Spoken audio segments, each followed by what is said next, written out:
नमस्कार। PP news line के prime time में आप सबका स्वागत। मैं हूं रजनी अनुभव। आइए सबसे पहले नजर डालते हैं आज दिन भर की प्रमुख सुर्खियों पर। फ्लैग कोड ऑफ इंडिया के तहत अब तमाम सरकारी कार्यालयों और भवनों पर राष्ट्रीय ध्वज फहराना होगा अनिवार्य। लेफ्टिनेंट जनरल पीएन अनंत नारायणन बने कोर के 16वें कमांडर। पारा के बाद अब महबूबा और फारूक समेत कई बड़े नेताओं पर जांच एजेंसियों ने कसा शिकंजा। और होली के नजदीक आते ही बाजारों में दिखी रौनक। अब समाचार विस्तार से।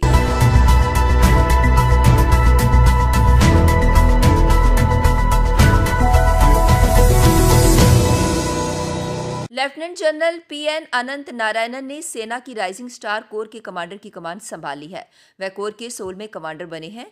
जनरल पीएन अनंत नारायण एनडीए और राष्ट्रीय रक्षा अकादमी के स्टूडेंट रहे हैं, जिन्हें दिसंबर 1984 में 8वीं गोरखा राइफल्स की 3री बटालियन में रखा गया था।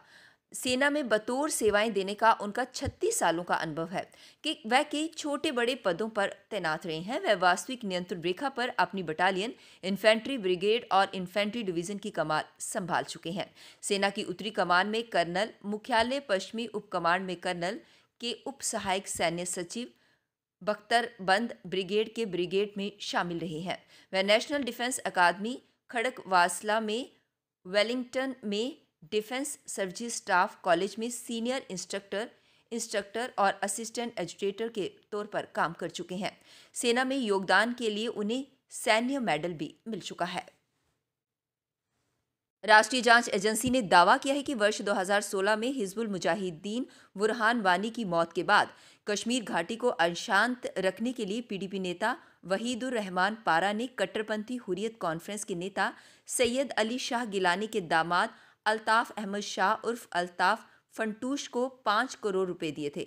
पारा को जनवरी में राष्ट्रीय जांच एजेंसी ने हिजबुल मुजाहिदीन और लश्कर तैयबा जैसे प्रतिबंधित आतंकी संगठनों के साथ संपर्क रखने के आरोप में गिरफ्तार किया था।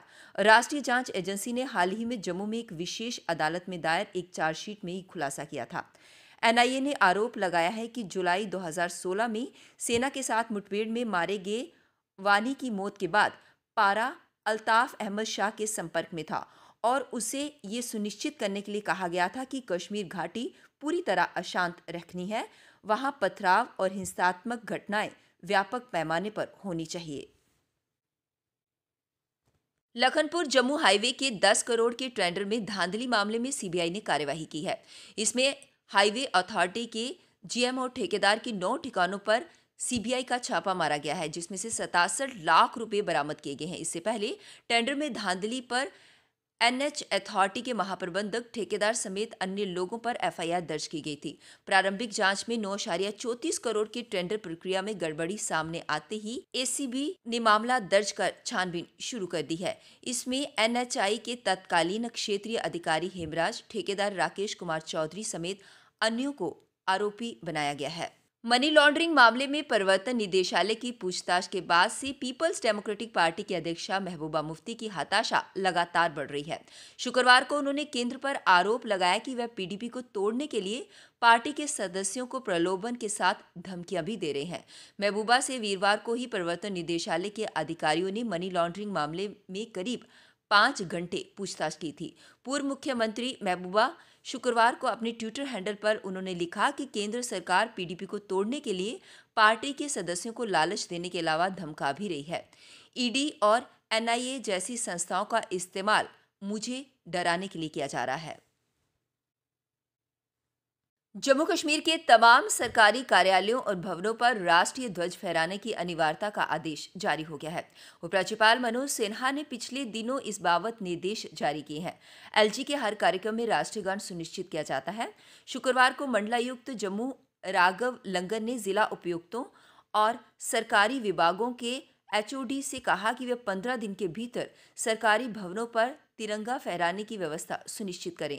इस प्रक्रिया को फ्लैग कोड ऑफ इंडिया के तहत अमल में लाया जाए। होली का त्योहार नजदीक आते ही शहर के बाजार रंगों, गुब्बारों व पिचकारियों से गुलजार होने लगे हैं। बाजारों में पिचकारियों, रंग व गुब्बारों की दुकानें सज गई हैं। दुकानों में उपलब्ध उड़नछू रंग की धूम है तो मिसाइल वाली पिचकारी खरीदने को बच्चे मचल रहे हैं। लड़के और लड़कियों में स्टाइलिश विग के साथ रंग बिरंगी पगड़ियों को लेकर भी खासा आकर्षण देखने को मिल रहा है। रंगों के त्योहार होली के लिए पुराने शहर के बाजारों में अभी से रंग व पिचकारी की दुकानों पर बच्चों की भीड़ पहुंचने लगी है। इस बार AK-47 व मिसाइल पिचकारी खरीदने पर बच्चे ज्यादा जोर दे रहे हैं। बूम, वाटर टैंक व कार्टून वाली पिचकारियां और कलर स्प्रे भी बच्चों को लुभा रहे हैं। बूम में रंगों से भरा गुब्बारा है जो उछालने पर रंगों की बुछार करता है। जम्मू कश्मीर में आतंक, अलगाववाद और मुख्यधारा की सियासत का गठजोड़ अब ध्वस्त होता नजर आ रहा है। PDP नेता वाहिदुर रहमान परा के आतंकवादियों से गठजोड़ का पर्दाफाश होने के बाद अब जांच की आंच पूर्व मुख्यमंत्री महबूबा मुफ्ती समेत अन्य बड़े नेताओं तक पहुंच रही है। अपने फायदे के लिए कश्मीर की बर्बादी का खेल खेलने वाले किरदारों के चेहरों से भी पर्दा उठने लगा है। नेशनल कॉन्फ्रेंस के अध्यक्ष फारूक अब्दुल्ला समेत कई बड़े नेताओं पर भी जांच एजेंसियों ने घेरा कस लिया है। डिप्टी कमिश्नर ने कोरोना संक्रमण के लगातार बढ़ रहे मामलों के बीच शुक्रवार को अधिकारियों के साथ बैठक कर संक्रमण को फैलने से रोकने के उपायों पर चर्चा की।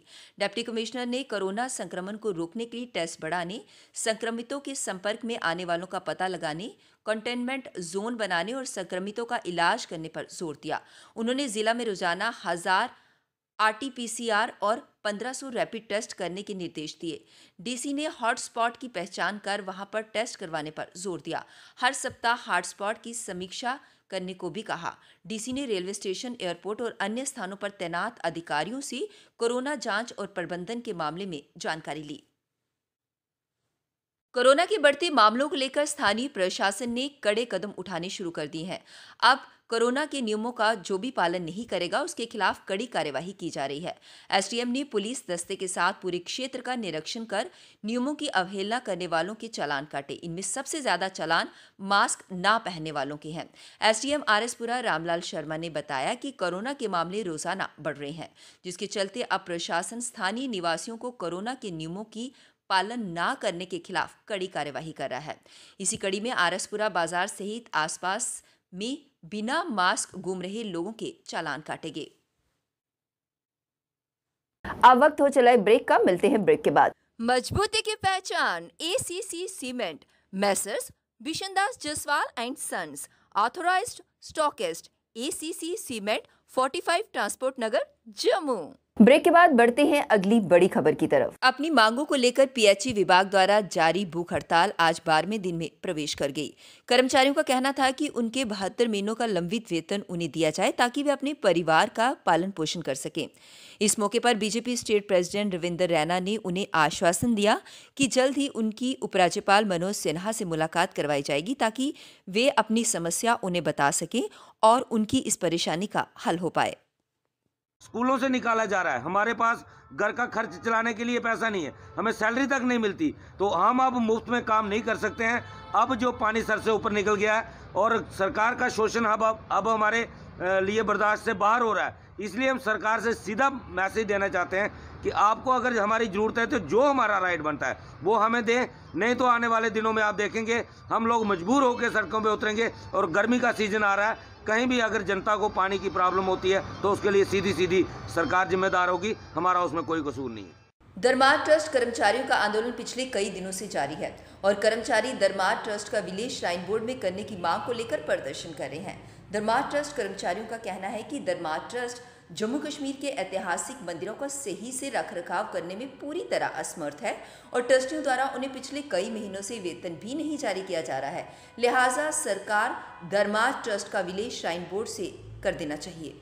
जम्मू कश्मीर अपनी पार्टी ने अवैध खनन और कालाबाजारी के कारण रेत बजरी के बढ़ते दामों के विरोध में आज सरकार की खनन पॉलिसी के खिलाफ प्रदर्शन किया।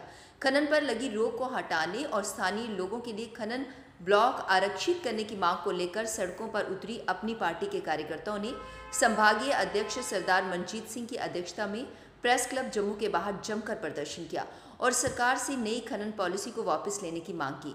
सरदार मनजीत सिंह ने कहा कि खनन माफिया जियोलॉजी माइनिंग विभाग के अधिकारियों के साथ मिलकर जम्मू कश्मीर के लोगों को लूट रहा है, जिससे आम आदमी का घर बनाना मुश्किल होता जा रहा है। मनजीत सिंह ने कहा कि सरकार नई खनन पॉलिसी को जल्द वापस करे और स्थानीय लोगों के लिए खनन के लिए अधिकार आरक्षित करे। इस अवसर पर अपनी पार्टी नेता बोधराज भगत, नम्रता शर्मा के साथ पार्टी के कई नेता और कार्यकर्ता भी इस प्रदर्शन में मौजूद थे। आज हमने पुरअमन मुजाहरा हर जिला में चल रहा है, जम्मू कश्मीर में मुजाहरे चल रहे हैं पीसफुल तरीके से। हम चाहते हैं एडमिनिस्ट्रेशन नींद से जाके, जैलॉजी माइनिंग डिपार्टमेंट के अफसर दफ्तरों में ना बैठें, वो जाएं देखें यहाँ से ये माइनिंग हो रही है, किस तरीके से माइनिंग हो रही है। और ये टिप्परों वाले और ट्रैक्टर वाले जो गांव के लोग हैं उनको तंग किया जाता है, उनको हरास किया जाता है, उन पर पर्चे लगाए जाते हैं। तो हम वार्निंग देते हैं एडमिनिस्ट्रेशन को कि ये ट्रैक्टर वाले, टिप्परों वाले, जो हमारे लोकल लोग जिन्होंने अपने रोजगार के लिए लोन लेके ट्रैक्टर ट्रालियाँ डाली हैं, उनको हरास किया जा रहा है। अगर एडमिनिस्ट्रेशन इससे पीछे नहीं हटेगी तो जम्मू कश्मीर अपनी पार्टी इससे भी बड़ा आंदोलन। पीपी न्यूज लाइन के प्राइम टाइम के आज के इस अंक में बस इतना ही। मुझे और मेरी पूरी टीम को दीजिए इजाजत और आप देखते रहिए पीपी न्यूज लाइन। नमस्कार। जम्मू में आई टेस्टिंग की साइंटिफिक और मॉडर्न टेक्नोलॉजी के लिए हमेशा याद रखें जेम ऑप्टिशियंस, जहां पर रखा जाता है आपकी हर जरूरत का ख्याल। Gem opticians with the facility of eye exercise, A scan, biometry, pachymetry और ऑटोमेटेड फील्ड एनालाइजर। और हाँ, हमारे यहाँ बढ़िया क्वालिटी के ब्रांडेड स्पेक्टिकल्स, सनग्लासेस और कॉन्टेक्ट लेंसेज मिलते हैं। आपका भरोसेमंद एक ही नाम, Gem opticians, Gandhinagar. Gem opticians, Nai Basti. Gem opticians, Amphalla. Gem opticians, Trikuta नगर।